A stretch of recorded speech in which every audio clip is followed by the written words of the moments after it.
Hey everybody, Who's Your Marine here.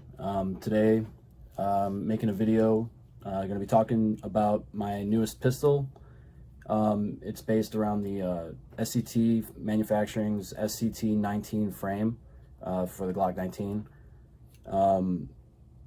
This is also kind of a follow-up video on the Strike Industries mass driver compensator that I have.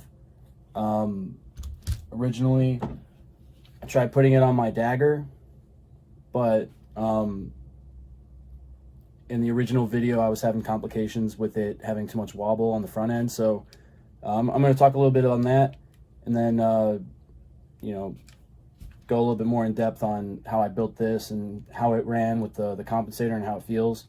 And then I'll post links in the description if I can ever figure out how to use YouTube. So yeah, here you go. We're going to talk about it. Alright, so before I started talking about each pistol, or more specifically these two pistols, I wanted to give you a quick size comparison. So this is my Glock 41. It's the biggest pistol I own. It's got with my Carver Customs 4-port bullnose compensator on it, it's got about a 10-inch slide length. Then compared to my SCT slide length, it's probably closer to the 8-inch mark, and then this is just shy of 7 inches. So just kind of give you an idea of the size of these pistols. This is basically, the run-of-the-mill Glock 19 Gen 3 length and size. So that's what you're typically going to look at.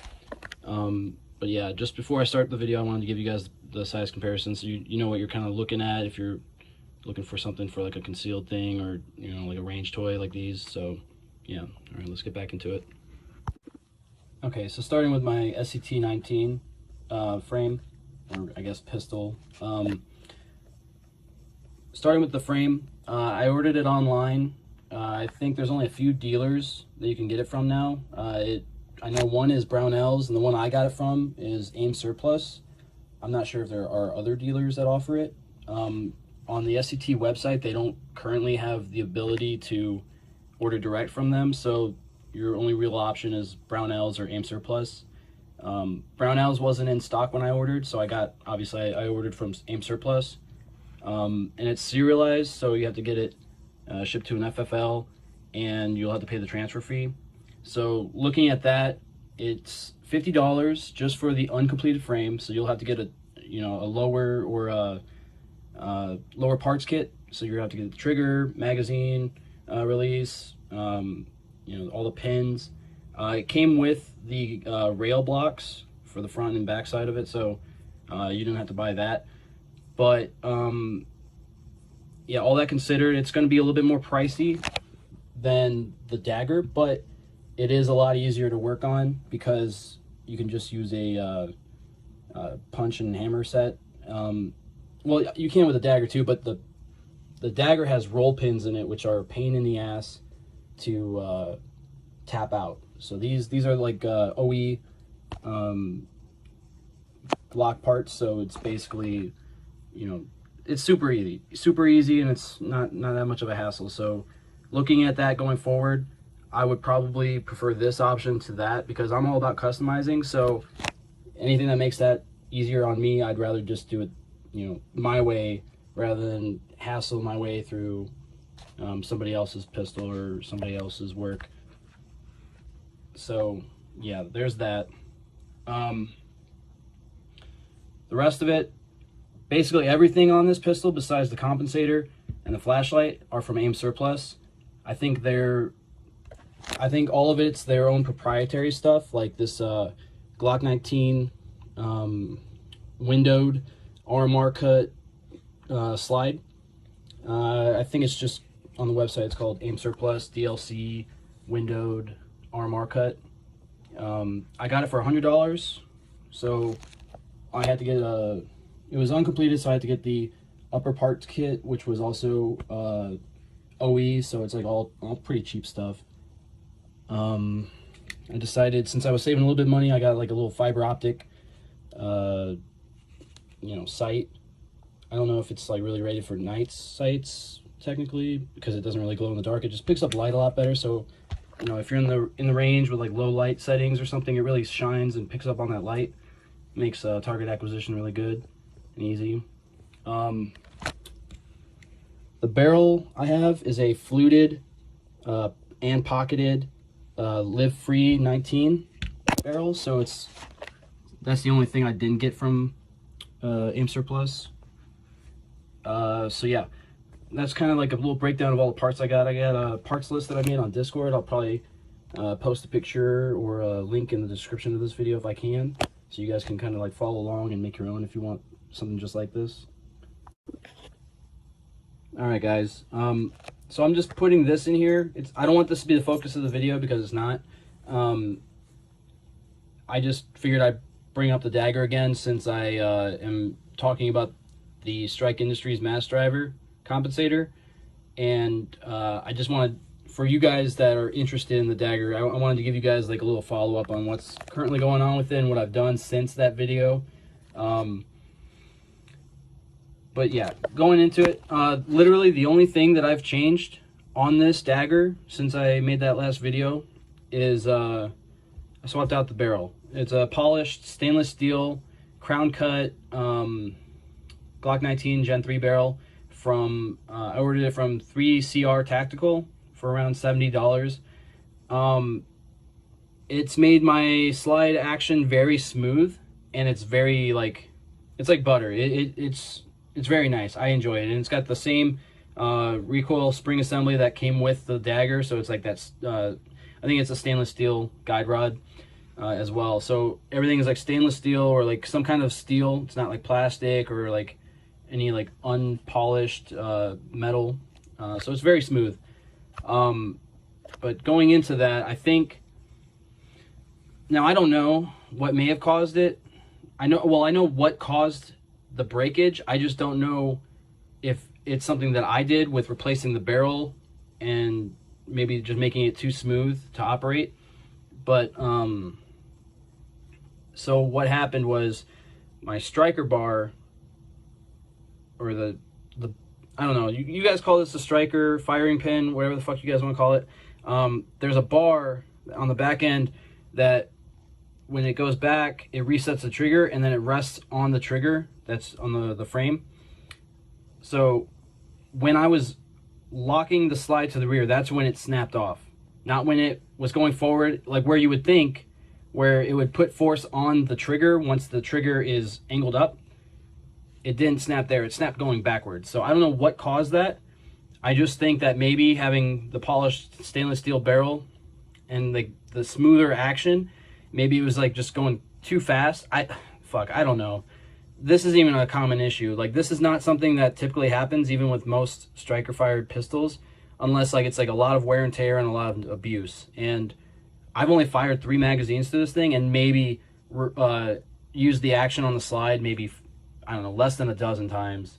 So this isn't like something that should have broken off at this stage in this pistol's life. And it's definitely not something I expected to break. So, you know, if you have a Dagger or any striker pistol, just keep that in mind. Like, you should definitely do yourself the favor and order replacement parts, and this being one of them. And like I said, I'm not mad, or maybe I didn't say it, but I'm not mad that this broke. I'm just disappointed that I didn't have replacement parts for it, because as cheap as the pistol is, I could afford to get replacement parts, and I still refuse. And yeah, with the Dagger also being said, the only issue that I was expecting going into it was the trigger pin walking out, but I don't have that issue. I just have a broken striker, so now I can't use the pistol. So that's what's going on with the Dagger. I've got replacement parts on the way. Also another thing with PSA, it'd be kind of nice if you could just order this part rather than the whole assembly, because the whole assembly is around $12, $13, but this piece alone should only be a couple dollars, like maybe $4 at max, $4. But they make you buy the whole assembly. But every other part you can buy individually, like the spring, the cups, and the shoe for the front, the 2 shoe pieces. You can buy all that individually. You just can't buy this piece without buying the whole assembly. So, you know, that is what it is. You know, I'm not mad. I'm just disappointed. I swear I'm not mad. Yeah. There's a Dagger. Paperweight. Okay, so going back to what I really wanted to focus on for this video was the compensator. So on this slide, it just works a lot better. My biggest concern that I had with the Dagger was that I had a lot of wiggle and like a lot of wobble, so it would never rest centered on the bore axis or anything. It would just always be moving left to right, and to me, like, it was just almost too much to think that I could fire around through it and not strike the brake or the compensator. I just didn't think it was safe. I didn't want the thing blowing up in my hand, so I didn't even bother test firing the Dagger with the compensator on it, just because of that fact. I couldn't get a stable or a good position with it, and a lot of it that I figured was the issue was where I'm not disassembling the slide right now, but on this is the Dagger slide. This is the original one I tried the compensator on. So I took the guide rod and spring off, but where the adapter plate would rest, it's just too rounded, and there isn't enough flat surface for it to catch on. So the adapter plate would basically turn while it's inside the slide. Then adding to that, the guide rod didn't seat. It had a lot of space around the adapter, like the slot that it goes into, so it would wiggle there as well. But then where the guide rod catches the compensator and where the compensator slides onto the guide rod, there's just way too much space on that. And even with the spring putting, some tension or some resistance on the movement, it wasn't enough to stop that left and right movement on the bore axis. So like, it was just, to me, it just has too many spots or too many places of unnecessary space in the system. So it would just wobble so much. And not to mention, when it's like seated on the slide and it's like just like how this is, the slides forward and it's just kind of like chilling, the slide just isn't cut in like a normal Glock fashion. So the compensator would have a lot of play around the slide itself, and you can kind of see on here it got a lot of wear on it just from the compensator, from the small time that I've had it on there, and without even shooting it. So like, that's just from the compensator resting on the slide. So it didn't help the Dagger in any way, but with this being more of an OE cut of a slide, it gives less play. Even though that this already has less play than on the Dagger, it still wobbles, but because of the slide and how it's cut, it perfectly matches with the inner design of the compensator, so it doesn't move at all. And when it's fired and the slide goes back and back forward, even though in that brief moment the compensator might go to the left or right while the slide's back, as soon as it goes forward, it moves the compensator back centered, so then the follow-up shot is perfectly in line with the compensator, so I don't have to worry about striking the inside or outside. The only other thing that I noticed with this compensator, you can kind of see it angles downward, and that's because they don't have like a spacer or anything. There's too much play between the frame and the compensator, and I think what they could do is they can add like a little bushing or something to the compensator or the guide rod, and that would eliminate that space. So then basically it would push out the compensator and make it more flush with the front end. But it's like such a minute angle that it's not gonna affect the way you fire it. Yeah, so I'm trying to do this one-handed and show you. I'll get another video and I'll patch it in with this one so you can kind of see exactly what I'm talking about from the inside. All right, so I'm trying to make a video angle so you guys can kind of see. This is the slide from my SCT frame. But yeah, I'm trying to get an angle so you guys can kind of see it, but I'm also trying not to show off my bunk bed in the background or my bad hair or my double chin. So yeah, just pay attention to this. This is all you gotta look at.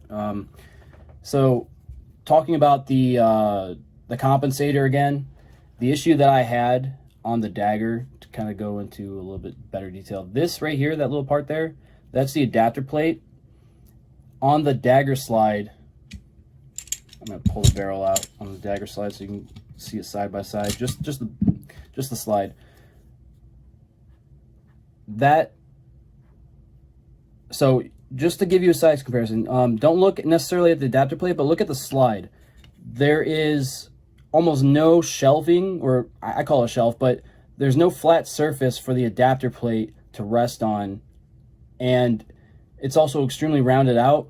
So with the adapter plate in there, it had a lot of free motion because there was all this space and almost no points of contact, so it was never really stable, and it had a lot of play. Like, I'm talking about a lot of play. You'll probably see it in the other video really good, but on this slide, that shelf goes all the way to the front, so it's got a lot of flat surface and contact points for this adapter plate to rest on, and it's pretty damn stable. The adapter plate does not move at all. Like, when I do the wiggle, when I give a little jiggle, it doesn't fold. So basically, the only place that I have play on this thing that I've noticed is the slot that the guide rod goes into. It's like just a little bit. I don't know if it's necessary, but that's a point that I have issue with. Or I don't have issue with it, but I don't like it. I guess I have an issue with it. Also, the other point of contact, or lack of point of contacts, is the slot for the compensator itself.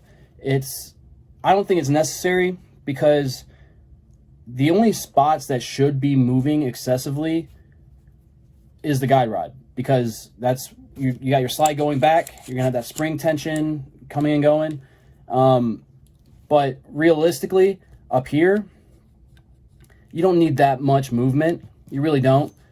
And I found that while firing this thing, the spring actually puts more tension backwards. So like the slide, if I don't like let the slide go forward on its own force, I'll have to push the slide forward with my thumb, because this spring on the compensator is pushing the slide back just a little bit.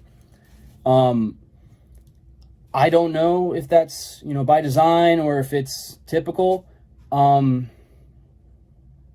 But I just think what they could do to also help mitigate that, because there's kind of like a little angle, it kind of angles down.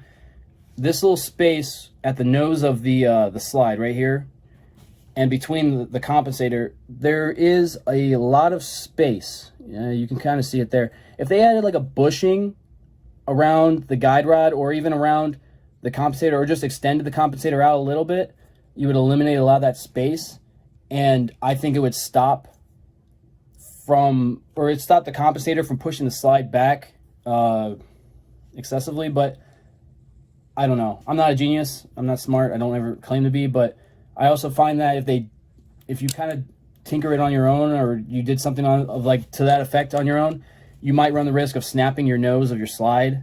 I don't know how hard this thing is going to hit it, but if you try doing that on your own, if you try to mitigate that little space there, the force of this coming back and the slide coming forward, you might damage the nose. So I don't know.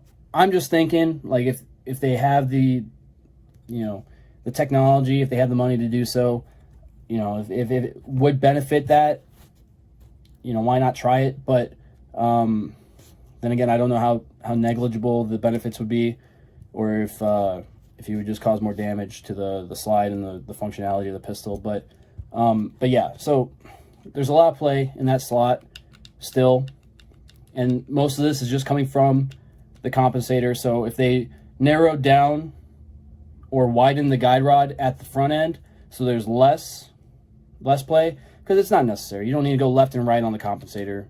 It's just front and back. Just go front and back. That's all. Just give enough space so it moves on the guide rod, but not enough to where it's wiggling.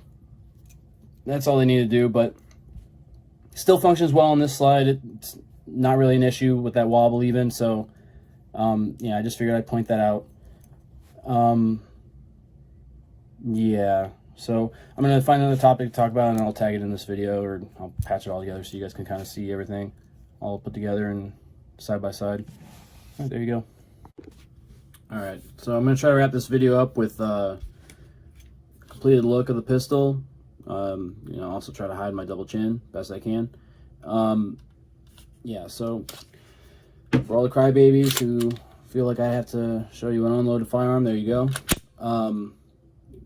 Just wanted to talk base on what I talked about earlier with the compensator, how if I ride the slide forward and don't let it go on its own power, when I pull the trigger, and in fact, the slide's not completely seated forward. I don't know if that's necessarily an issue for like out of battery kind of malfunctions or anything like that, but you'll see when I pull the trigger after riding the slide forward, pay attention like right here, you'll see it move forward. I'll do it again so you guys can see now, kind of get an idea. It goes forward. Now, if I pull it back, let go, let it send home on its own, for one, the slide and the compensator are in line. Like they're constantly gonna be in line. Like this is way better than the Dagger. Like if I would do that on the Dagger, pull it back, as soon as I release tension, the slide or tension on the slide from the compensator would droop to the left or the right. So then when I would have to ride it home, because otherwise I would just smash the back of my compensator with the slide. So here I'm letting it forward, or I'm just letting it go on its own. Now release, trigger reset, no movement at all. Do it again, trigger reset, no movement.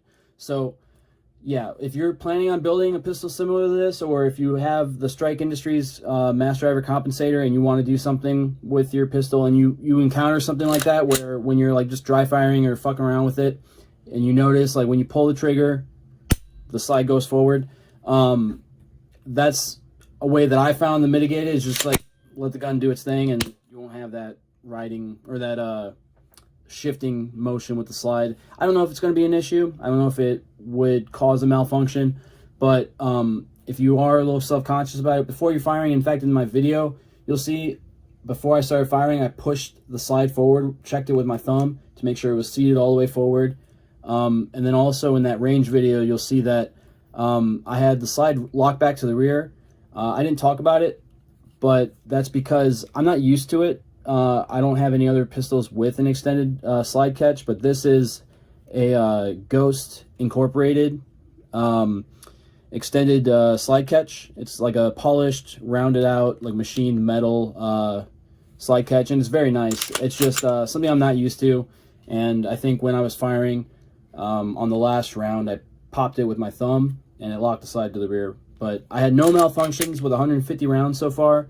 This thing handled like a gem, and like I said, I don't know if this compensator is even beneficial to the pistol or to the muzzle climb or anything, because it's a 9mm. It's not like I'm shooting a 357 or like a massive hand cannon. Like it's pretty manageable as is as a 9mm. So this is purely a range toy, not anything I would use in self-defense as like a everyday carry kind of thing. But yeah, if you like the look of it, especially with the Strike Industries extended base plate or magazine plate and the sleeve, it's just a really good look. So if you want something that looks nice and feels nice, you can get something like this, build something like this for around $650 with like the light and compensator. Otherwise, just for the pistol and this specific frame, it's like $430. So $430. You build it yourself and you get that like a little cheaper price than say a complete Dagger. This is like $350, but it doesn't look as nice as this now. Now that I have this, I don't want the Dagger. So yeah, there you go. So yeah, SCT-19 frame, completed pistol build, Glock 19 Gen 3 clone. So yeah, let me know what you guys think in the comments. Leave any questions, gripes, bitches, and complaints you guys have. If you guys feel like I should have touched base on something else, or if you guys liked what I had to say, and if you guys just want to battle that out in the comments, go ahead. Yeah, hopefully you guys all had a good Christmas, good New Year, and whatever other holidays you guys celebrate. Hopefully you and your families were all safe and staying warm this time of year. So yeah, I'll try to make more content like this moving forward. I'm starting to branch out into like editing videos and getting used to how to operate YouTube and doing all of this through my phone. So bear with me. I know I have like an audible ringing going on, you're picking up on my PC fan. So yeah, just bear in mind that I'm not an expert with like audio or video recording. So yeah, be gentle with the comments on that. So yeah. Anyway, y'all be safe. Have a good day. Good rest of your day, and hopefully see you guys next time. It's going.